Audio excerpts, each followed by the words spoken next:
இதுவரை உதவின எபினேசரே, இனிமேலும் நடத்தும் யெகோவாயிரே. இதுவரை உதவின எபினேசரே, இனிமேலும் நடத்தும் யெகோவாயிரே. நன்றியுடன் பாடிடுவோம், வாழ்நாளெல்லாம் போற்றிடுவோம். நன்றியுடன் பாடிடுவோம், வாழ்நாளெல்லாம். தலைமுறை தலைமுறையா எங்கள் அடைக்கலமானீரையா. முன்பிதாக்கள் ஆராதித்த எங்கள் பரிசுத்த தெய்வம் நீரே. தலைமுறை தலைமுறையா எங்கள் அடைக்கலமானீரையா. முன்பிதாக்கள் ஆராதித்த எங்கள் பரிசுத்த தெய்வம் நீரே. கிறிஸ்துவுக்குள் பிரியமானவர்களே, ஆண்டவராய் இயேசு கிறிஸ்துவின் நாமத்தினாலே உங்கள் அனைவருக்கும் எங்கள் அன்பின் வாழ்த்துக்களை கூறி, கர்த்தருடைய சத்தம் என்ற தொலைக்காட்சி நிகழ்ச்சிக்கு உங்களை அன்போடு வரவேற்கிறோம். இந்த நாளிலும் பரிசுத்த வேதாகமத்தில் இருந்து ஒரு கருத்தை போதித்து உங்கள் ஆசீர்வாதத்துக்காக ஜெபிக்க விரும்புகிறேன். எபிரேயருக்கு நிருபம் 11ஆம் அதிகாரம் 6வது வசனத்தில், தேவனிடத்தில் சேருகிறவன் அவர் உண்டென்றும்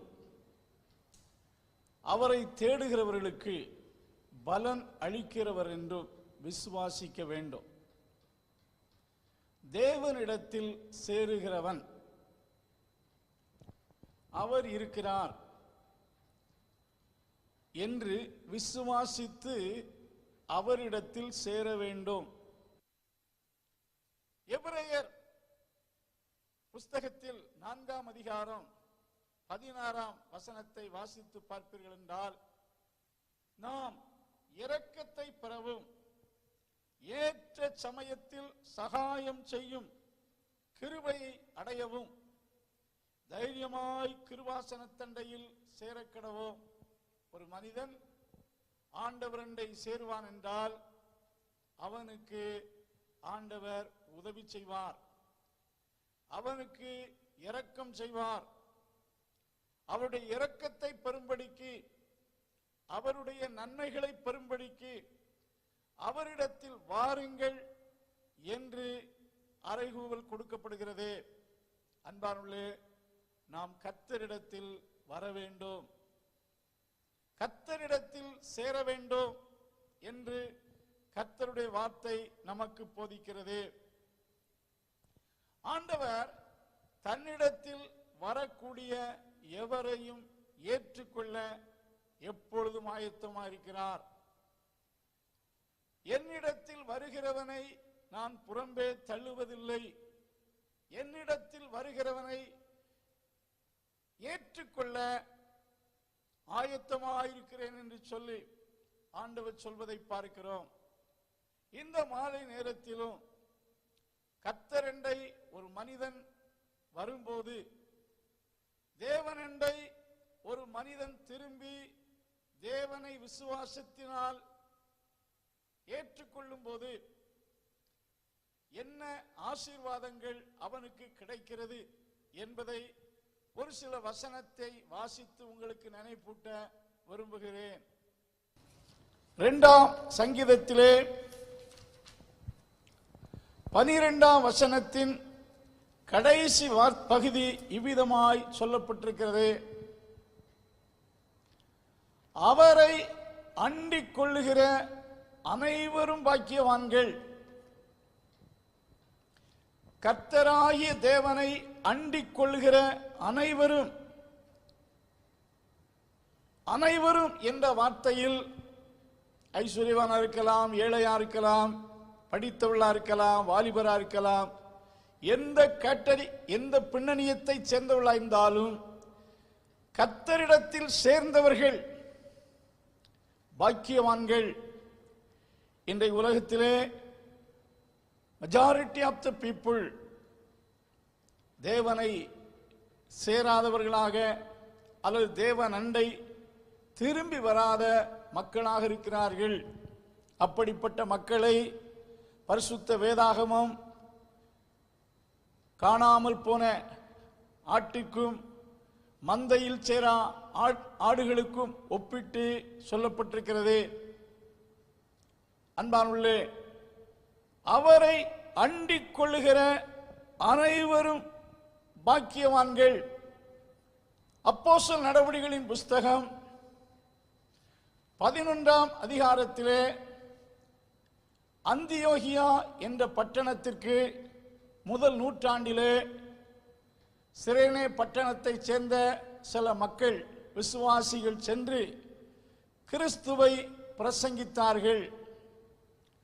அப்பொழுது அந்த பட்டணத்தில் உள்ள திரளான மக்கள் கர்த்தரிடத்தில் மனம் திரும்பினார்கள். அநேகர் கர்த்தரிடத்தில் மனம் திரும்பினதை அறிந்த எருசலேம் சபையார் பர்னபா என்ற தேவனுடைய மனிதனை அந்த பட்டணத்துக்கு அனுப்பி வைத்தார்கள். அவரும் அந்த பட்டணத்தில் உள்ள மக்களுக்கு கிறிஸ்துவை முன்னிட்டு தேவனுடைய வார்த்தைகளை பிரசங்கித்த போது கர்த்தருடைய வார்த்தை இவ்விதமாய் சொல்லுகிறது: திரளான ஜனங்கள் கர்த்தரிடமாய் சேர்க்கப்பட்டார்கள்.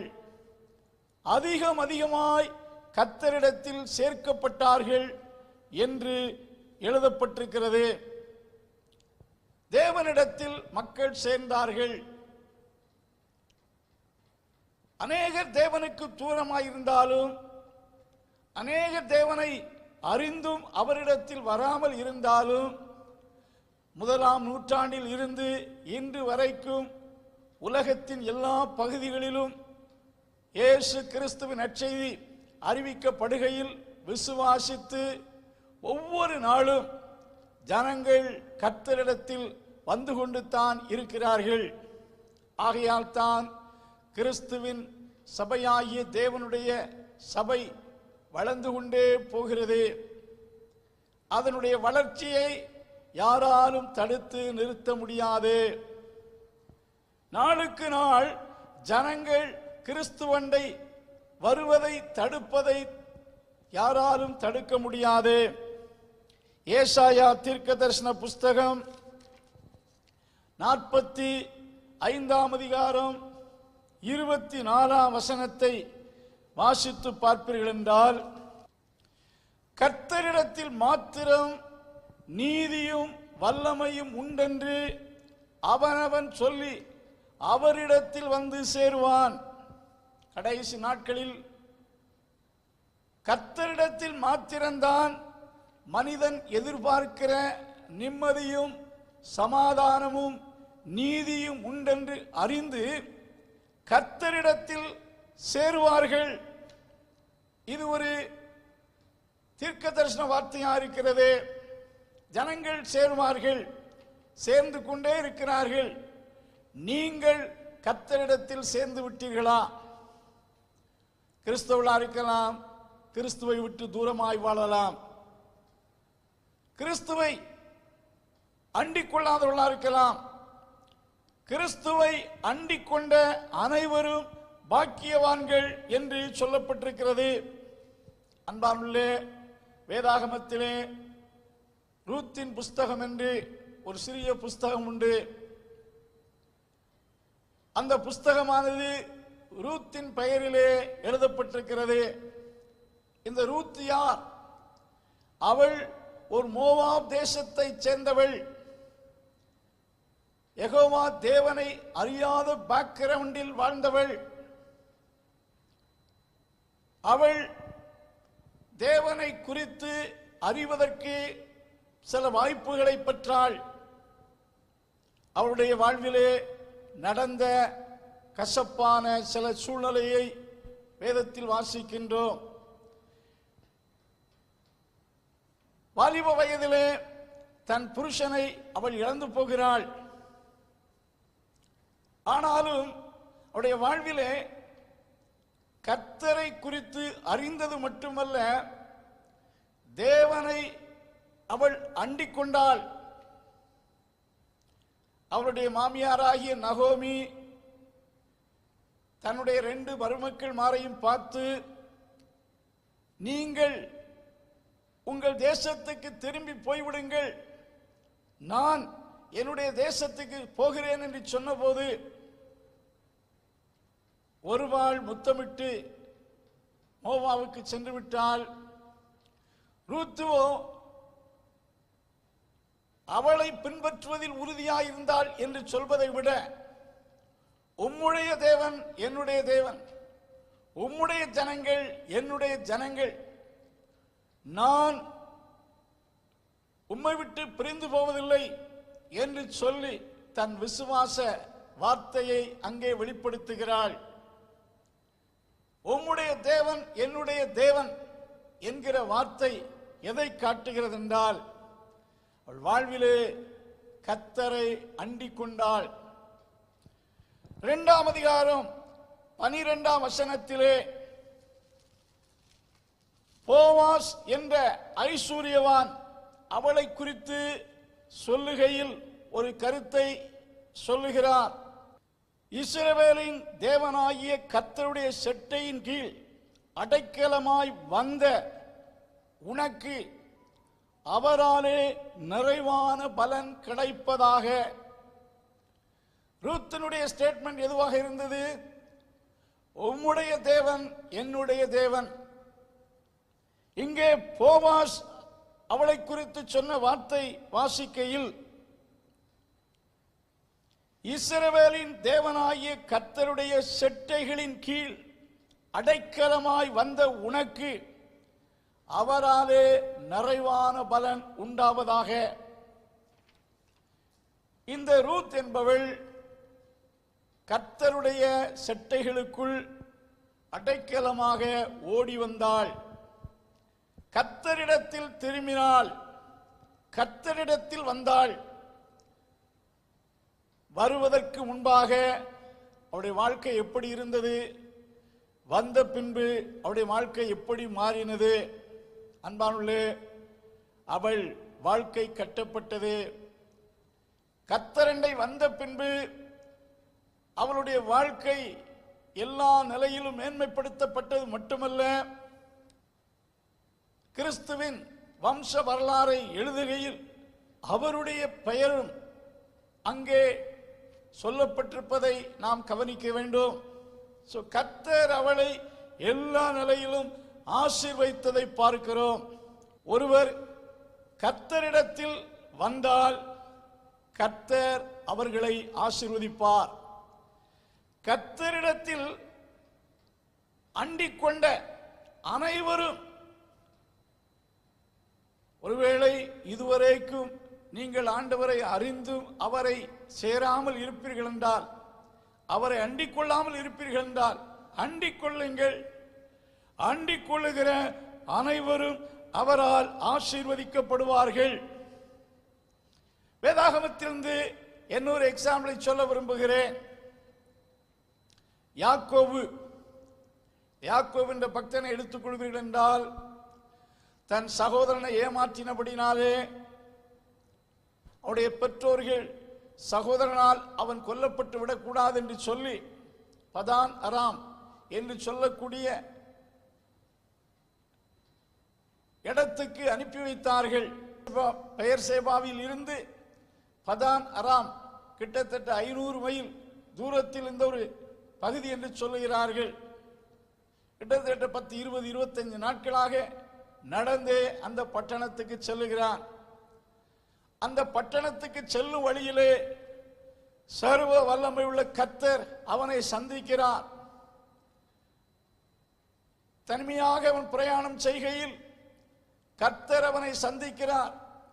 அந்நாளிலே அவன் கர்த்தரோடு பொருத்தனை செய்கிறான். கர்த்தரை அந்நாளில் அவன் அண்டிக் கொள்ளுகிறான். அண்டிக் கொண்டவனாக அவன் பதான் அராம் என்ற இடத்துக்கு செல்லுகிறான். 20 ஆண்டுகள் அங்கே செயல்படுகிறான். அவன் தகப்பன் வீட்டிலிருந்து செல்லும் போது கோலும் தடியுமாக சென்றேன் என்றால் வெறுமையாக சென்றான். அவனுக்கு ஒண்ணுமே இல்லை. ஆனால் பதான் அராமில் இருந்தபோது அவனுடைய மாமன் சம்பளத்தை 10 முறை மாற்றினாலும் அங்கே இருந்து புறப்பட்டு வருகையில் ஒரு பெரிய பிரவாகத்தோடு புறப்பட்டு வந்தான். கர்த்தர் வெறுமையாக சென்ற அவனை நிறைவுள்ளவனாக, குடும்பத்திலும் பொருளாதார நிலையிலும் கர்த்தர் அவனை ஆசீர்வதித்து ஒரு பெரிய ஆசீர்வதிக்கப்பட்ட வெல்திமானாக அங்கே இருந்து புறப்பட்டு வந்ததை பார்க்கிறோம். கர்த்தர் அவனையும் அவன் பிரயாசங்களை ஆசீர்வதித்து அங்கே இருந்து புறப்பட்டு வருகையில் பெரிய ஆசீர்வாதத்தோடு அவன் புறப்பட்டு வந்ததை பார்க்கிறோம். குறிப்பாக அவனுடைய சகோதரனாய் ஏசாவுக்கு அவன் கொடுத்த வெகுமதிகளின் அளவை பார்க்கும்போது எவ்வளவு பெரிய 200 ஆடுகள், 20 வெள்ளாட்டு கடா, 200 செம்மறியாடுகள், 200 செம்மறியாட்டு கடா, பால் கொடுக்கிற 30 ஒட்டகங்கள், அதனுடைய குட்டிகள், 40 கடாரி, 10 காளைகள், 20 கேளிகை கழுதைகள் என்று ஒரு பெரிய வெகுமதிகளை கொடுப்பதை பார்க்கிறோம். இன்றைக்கு அதனுடைய வாரிவை கணக்கிட்டு பார்த்தால் கிட்டத்தட்ட $30,000 இருக்கலாம் என்று சொல்லுகிறார்கள். ஒரு சகோதரனுக்கு வெகுமதியாய் இவ்வளவு கொடுப்பான் என்றால் அவன் எவ்வளவு பெரிய ஆசீர்வாதத்தோடு திரும்பி வந்திருக்க வேண்டும். அன்பானுள்ளே, கர்த்தர் அண்டை வந்தால் ஆண்டவர் உங்கள் சாபத்தை நீக்குவார், உங்களில் இருக்கக்கூடிய தரித்திரத்தை அகற்றுவார், உங்களை ஆசீர்வதிக்க தொடங்குவார். கர்த்தரிடத்தில் நீங்கள் வருகிற நாள் உங்களுடைய வாழ்க்கையில் ஆசீர்வாதத்தின் ஆரம்ப நாள் என்பதை புரிந்து கொள்ளுங்கள். கர்த்தர் உங்களை ஆசீர்வதிக்க தொடங்குவார். வாழ்க்கையின் எல்லா குறைபாடுகளை கர்த்தர் நீக்குவார். ஆகினாலே கர்த்தர் அண்டை வருகிறவர்கள் பாக்கியவான்கள். இரண்டாவது ஒரு வசனத்தை நினைப்பூட்ட விரும்புகிறேன். நீதிமொழிகளின் புஸ்தகம் 30ஆம் அதிகாரம் 5ஆம் வசனத்தில் இவ்விதமாய் சொல்லுகிறது: தம்மை அண்டிக் கொள்ளுகிறவர்களுக்கு அவர் கேடகமாயிருக்கிறார். தேவன் தம்மை அண்டிக் கொண்டவர்களுக்கு, தம்மண்டை சேர்ந்தவர்களுக்கு அவர் கேடகமாயிருக்கிறார். கேடகம் என்பது ஒரு ப்ரொடெக்டிவ், பாதுகாக்கும் ஆயுதமாயிருக்கிறது. எதிராளிகளிடத்திலிருந்து வரக்கூடிய ஆபத்துக்கள், பேரிடர்கள், இவைகளை தடுத்து நிறுத்தும் ஒரு ஆயுதம்தான் கேடகம். அன்றைக்கு ஆபிரகாமை பார்த்து ஆண்டவர் சொன்னார், அவன் பயந்த நாட்களில், அவனுடைய எதிரிகள் அவனுக்கு எதிராக எழும்பின நாட்களில், ஆபிரகாமே பயப்படாதே, நான் உனக்கு மகா பெரிய கேடயமாயிருக்கிறேன். ஆதியாகமம் 15ஆம் அதிகாரத்தில் வாசிக்கிறோம். ஆண்டவர் அவனுக்கு மகா பெரிய கேடகமாய் இருந்தபடியால் அவனுக்கு எதிரான ராஜாக்கள், இவனிடத்தில் ஆயுத பலன் கிடையாது, ஆனாலும் 2-3 தேசத்தின் ராஜாக்கள் இவனுக்கு எதிராக திரும்ப வந்து விடுவார்களோ என்று அச்சப்பட்ட சூழ்நிலையில் ஆண்டவர் சொல்றாரு, நான் உங்களுக்கு மகா பெரிய கேடயமாயிருக்கிறேன். அன்பார்களே, அந்த ராஜாக்கள் ஆபிரகாமை பின்தொடரவில்லை, தேவன் அவர்களை தடுத்தார். நம் வாழ்க்கையிலே கர்த்தரை அண்டிக் கொள்வோம் என்றால் ஆண்டவர் நமக்கு பெரிய பாதுகாப்பாயிருப்பார். நாம் வாழக்கூடிய உலகத்தில் பலவிதமான ஆபத்துக்கள் சூழ்ந்திருக்கிறது. ஒரு பாதுகாப்பற்ற சூழ்நிலையை எல்லா சூழ்நிலையிலும் உணர்கிறோம். தேவன் தம்முடைய ஜனங்களை கண்ணின் மணியைப் போல காக்கிறார். உன் போக்கையும் வரத்தை என்றென்றைக்கும் காப்பேன் என்று சொல்லுகிறார். ஒரு மேய்ப்பன் தன் மந்தையை காக்கும் வண்ணமாக உங்களை காப்பேன் என்று ஆண்டவர் சொல்லுகிறார். மேய்ப்பர்கள் தங்கள் ஆடுகளை ஒரு இடத்திலே தங்க வைத்திருக்கையில் ஆடுகள் நித்திரை செய்தாலும் மேய்ப்பர்கள் கண் விழித்து பார்த்து கொண்டிருப்பார்கள். மிருகங்களால் திருடர்களால் அவர்களுக்கு ஆபத்து வந்துவிடக் கூடாது என்று சொல்லி அவர்களை பாதுகாக்கும்படி விழித்திருப்பார்கள் என்று நாம் வேதத்தில் வாசிக்கிறோம். ஒரு மேய்ப்பன் தன் மந்தையில் கவனமாய்ந்து பாதுகாப்பதைப் போல ஆண்டவர் தம்மண்டை வந்த மக்களை காக்கும் தேவனாயிருக்கிறார். கோழி குஞ்சானது கோழியினுடைய செட்டைகளுக்குள் கடந்து செல்லும் போது அது ஆபத்துகளுக்கு தப்புவிக்கப்படுகிறது. ஆண்டவர் தம் செட்டைகளுக்குள் வாருங்கள், கோழி தன் குஞ்சுகளை தன் செட்டைகளுக்குள் சேர்த்துக் கொள்ளும் வண்ணமாக நான் உங்களை சேர்த்துக் கொள்ள ஆயத்தமா இருக்கிறேன், என்னிடத்தில் வாருங்கள் என்று சொல்வதை பார்க்கிறோம்.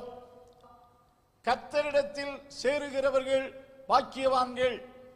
கர்த்தரிடத்தில் சேருகிறவர்களுக்கு கர்த்தர் கேடயமாய் இருப்பார் என்று சொல்லப்பட்டிருக்கிறது. மூன்றாவது ஒரு வசனத்தை வாசிக்க விரும்புகிறேன். சங்கீதம் 73:28 வசனத்திலே ஆசாப் என்ற சங்கீதக்காரன் சொல்லுகிறார், எனக்கும் தேவனை அண்டிக் கொண்டிருப்பதே நல்லது. இங்கே சங்கீதக்காரன் உணர்ந்து சொல்லக்கூடிய வார்த்தை எனக்கோ தேவனண்டை நெருங்கியிருப்பதே அண்டிக் கொண்டிருப்பதே நல்லது என்று சொல்லுகிறார். அவருக்கு மட்டுமல்ல நமக்கும் தேவனண்டை அண்டிக் கொள்ளும் போது அது நமக்கும் நன்மையை உண்டாக்குகிறது. God is Almighty. தேவன் சர்வ வல்லமை உள்ளவர். தேவன் சமாதானத்தின் பிரபு. அவரிடத்தில் இல்லாத ஒன்றுமில்லை. எல்லா நன்மைகளுக்கும் பிறப்பிடம். அந்த தேவனண்டை நீங்கள் அந்த தேவனை அண்டிக் கொள்வீர்கள் என்றால் அது எவ்வளவு பாக்கியத்தை, எவ்வளவு நமக்கு நன்மை உண்டாக்கிறது. யாக்கோபின் புஸ்தகம் 4 அதிகாரம் 8 வசனத்திலே யாக்கோபு விதமாய் எழுதுகிறார், தேவனிடத்தில் சேருங்கள், அப்பொழுது அவர் உங்களிடத்தில் சேர்வார். தேவனண்டை சேரும்போது அவர் நம்மிடத்தில் சேர்வார். ஒரு மனிதனும் ஒரு தேவனும் இணையும் போது நாம் வீக் பீப்புளா இருக்கலாம், நாம் பலகீனர்களா இருக்கலாம். பலமுள்ள சத்துவமுள்ள தேவனோடு நாம் ஜாயின் பண்ணும் போது, சாதாரணமாக நாமும் தேவனும் இணையும் போது நாம் வல்லவர்களாக மாறுகிறோம். ஆகையால் தான் ஆசாப் இந்த உண்மையை இங்கே விவரிக்கிறார். எனக்கோ தேவனை அண்டிக் கொண்டிருப்பதே நல்லது. தேவனை அண்டிக் கொள்வது எல்லோருக்கும் நல்லது. ஒருவன் தேவனில் நிலைத்திருப்பான் என்றால், இயேசு சொன்னார், யோவான் சுவிசேஷம் 15 அதிகாரம் 4-5 வசனத்திலே, என்னில் நிலைத்திருங்கள், கொடியானது செடியில் நிலைத்திருப்பது போல நீங்கள் என்னில் நிலைத்திருந்தால் மிகுந்த கனிகளை கொடுப்பீர்கள். என்னில் நிலைத்திருங்கள். அங்கே என்ன சொல்லுகிறார்? ஒரு கொடியானது செடியில் நிலைத்திருக்கிறது போல என்னில் நிலைத்திருங்கள், அப்போது உங்கள் சந்தோஷம் பரிபூர்ணமாயிருக்கும், என் சந்தோஷம் உங்களில் நிறைவாயிருக்கும்.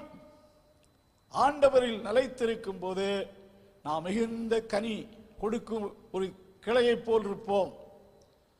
ஆண்டவருடைய சந்தோஷம் நமக்குள் நிறைவாயிருக்கும். யோவான் சுவிசேஷம் 15ஆம் அதிகாரத்திலே என்னில் நிலைத்திருங்கள் என்ற கருத்தை சொல்லுகையில் ஆண்டவர் சொல்றாரு, உங்கள் சந்தோஷம் நிறைவாயிருக்கும்படி, என் சந்தோஷம் உங்களில் நிலைத்திருக்கும்படி இதை நான் உங்களுக்கு அறிவிக்கிறேன். அன்பானுள்ளே, நிறைவான சந்தோஷம், ஸ்தோத்திரம். அப்படிப்பட்ட ஒரு ஆசீர்வதிக்கப்பட்ட வாழ்க்கையை நீங்களும் நானும் பெற்றுக்கொள்ள வேண்டும் என்றால், ஒரு கிளையானது செடியில் நிலைத்திருக்கிறது போல நாம் கர்த்தரில் நிலைத்திருக்க வேண்டும். நாம் ஆண்டவரில் நிலைத்திருந்தால் நமக்கு பயம் வராது. ஆண்டவரில் நிலைத்திருந்தால் நாம் பாவம் செய்ய மாட்டோம். கர்த்தருக்குள் நிலைத்திருக்கும் போது அவருடைய சந்தோஷம் நமக்குள் பெறுகிறது. ஆகையால் தான் இங்கே ஆசாப், எனக்கோ தேவனை அண்டிக் கொண்டிருப்பதே நல்லது. நீங்கள் தேவனிடத்தில் சேர்வது உங்களுக்கு நன்மை உண்டாக்கும். அது உங்களுக்கு ஆசீர்வாதத்தை கொண்டு வரும். அது உங்களுக்கு தெய்வீக பாதுகாப்பை கொண்டு வரும்.